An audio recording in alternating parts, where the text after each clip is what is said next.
Bonsoir. Pourquoi Sassou Denis a fait de son directeur de cabinet le 11e membre du comité militaire du parti? Cette question, je me la suis toujours posée et je n'ai pas encore de réponse. Sassou et Ntiba, ces deux-là, nous cachent des choses.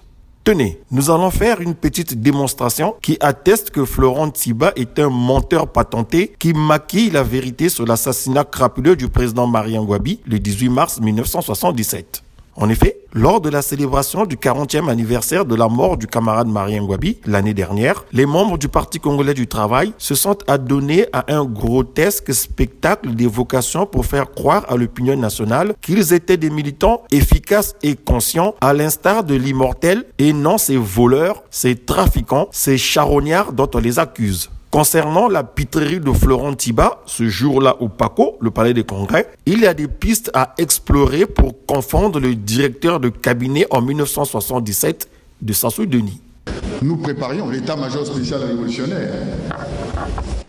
Préparait donc le congrès, le 3e congrès extraordinaire. Le travail était à 2 temps. Ce jour-là, comme les autres jours, nous avons travaillé personnellement au cabinet, j'ai travaillé jusqu'à 14h et le camarade Denis Sassou Nguesso était parti du bureau à 14h moins le quart. Avec bien sûr l'intention de revenir à 15h. J'étais arrivé à peine à la maison, c'est-à-dire en face du régiment blindé, là où j'habitais, au camp d'intendance, que crépitent les armes à l'état-major. Et je demande confirmation à un collègue qui habitait dans les environs. Il me dit oui, effectivement, que ça tirait abondamment à l'état-major général, notamment là où habite le président Marien Ngouabi. J'avais eu tout juste le temps dans le même mérangère, je les ai reportés et j'ai bondi à Mpila. Et lorsque j'arrive à Mpila, le président, le camarade Denis Sassou Nguesso, venait d'aller à l'état-major général. Je l'ai suivi. J'arrive à l'état-major, on me dit qu'il a foncé sur l'hôpital militaire. Alors j'avais compris que quelque chose de très grave s'était passé. Pourquoi se rendre à Mpila chez Sassou Denis au lieu de rejoindre son poste de travail au ministère de la Défense, situé au quartier général, à quelques mètres d'où l'on entendait les tirs? On est militaire ou non? J'arrive à l'hôpital militaire, je le vois en compagnie du camarade Lekunzu, de Ekondi Akala, de monsieur Maître Jacques Okoko. Mais lorsque je l'ai vu, mouchoir à la main, en train de pleurer, j'avais compris que nous venions de vivre la catastrophe. J'ai donc demandé au médecin colonel, oui, je crois qu'il était colonel, oui, commandant, Durabel Missonsa, d'aller voir le corps. Je suis allé, j'ai vu le corps du camarade Marien Ngouabi. Il y avait 5 impacts de PA au dos et puis toute la mâchoire complètement écrabouillée. Quoi? Florent Ntiba aurait donc demandé au docteur Missonsa de retourner le corps du camarade Marien Ngouabi. Dans quel intérêt? Il en savait quoi?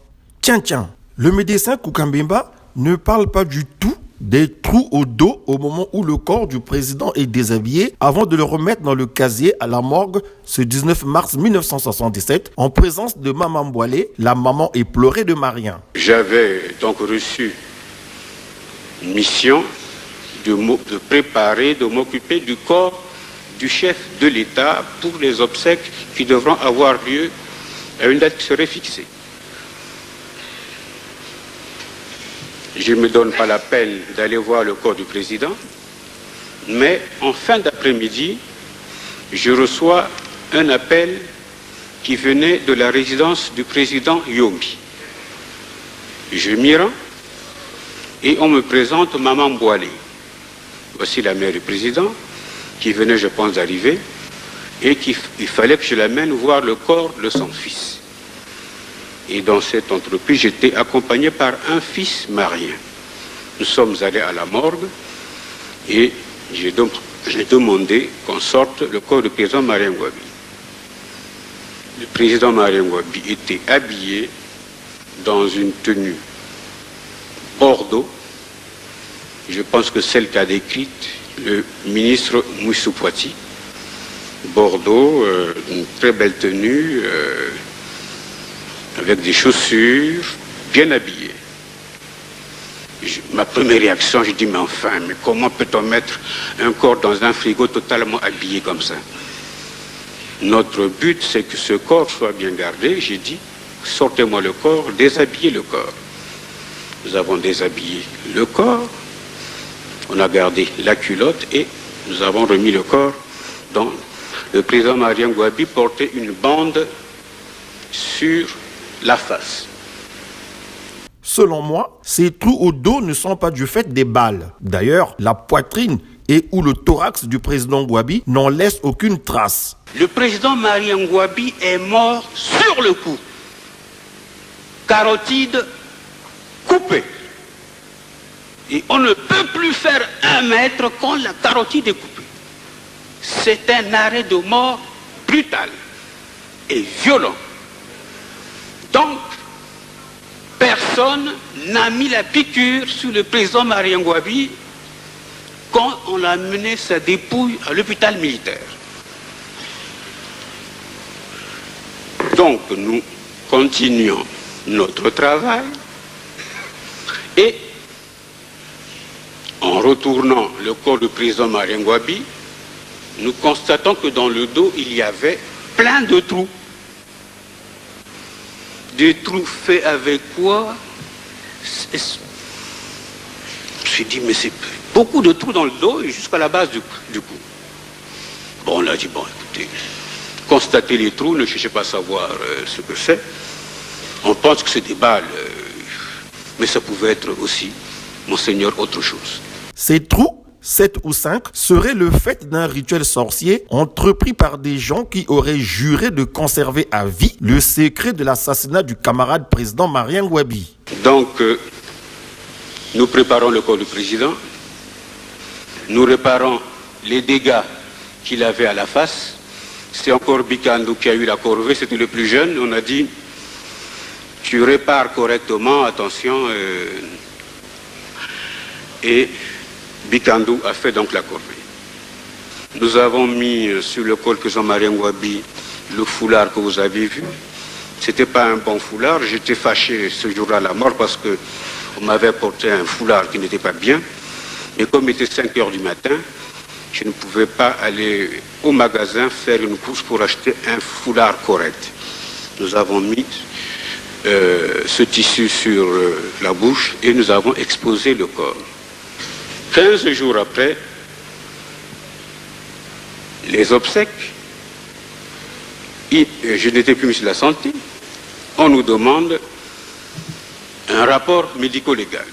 Alors vous me connaissez, je me suis fâché, je dis, mais enfin, ça va pas non quoi. Le corps était là, on n'a pas voulu faire maintenant. Ah non, non, laisse. Bon. Docteur Galiba, tu as vu quoi? Osebi, tu as vu quoi? Ah, Bikandou, moi j'ai vu ceci. Bon. Dites que ce rapport est fait 15 jours après l'enterrement et que nous pensons que tout se passe. Enfin, quand on relit l'histoire qui était racontée au procès,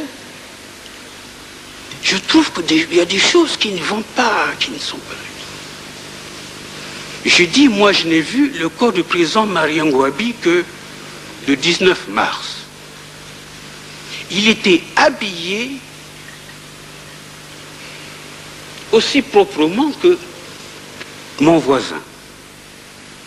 Une tenue propre, sans tache.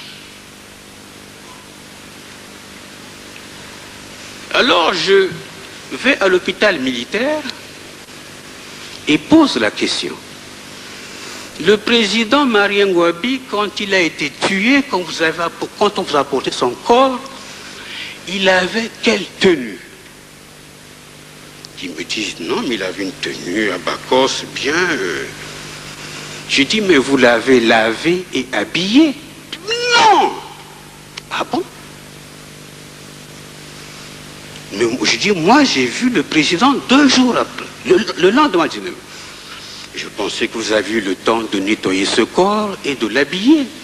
Il dit, non, nous, ce que nous avons fait à l'hôpital militaire, c'est mettre le pansement. Alors, monseigneur, donc, depuis cette date-là, enfin, je disais, tous ces corps de la Révolution ne me posent que des problèmes parce que Je puis vous dire que ces corps de la Révolution, je ne peux pas vous dire exactement comment tous ces gens-là sont morts. Que ce soit les Kinganga, tout ça là, que j'ai reçu jusqu'à présent. Mais là, j'ai dit, mais quand même, il y a quelque chose qui ne va pas. Vous coupez la carotide à quelqu'un qui largue sur place 6 litres de sang. Et le bonhomme arrive propre, habillé comme moi aussi, sans sang. Il a des trous dans le dos. Et la tenue qu'il porte n'a pas de traces de trous. Mais il y a quand même quelque chose qui ne va pas. Je dis non. Je ne sais pas, il y a des magistrats ici qui ont vu des corps. Mais c'est quand même étrange.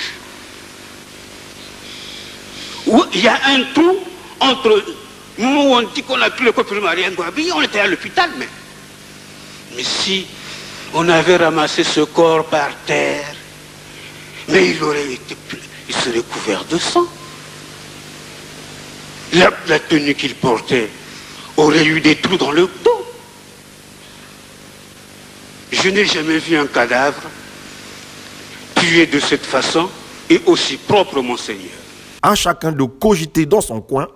Salut!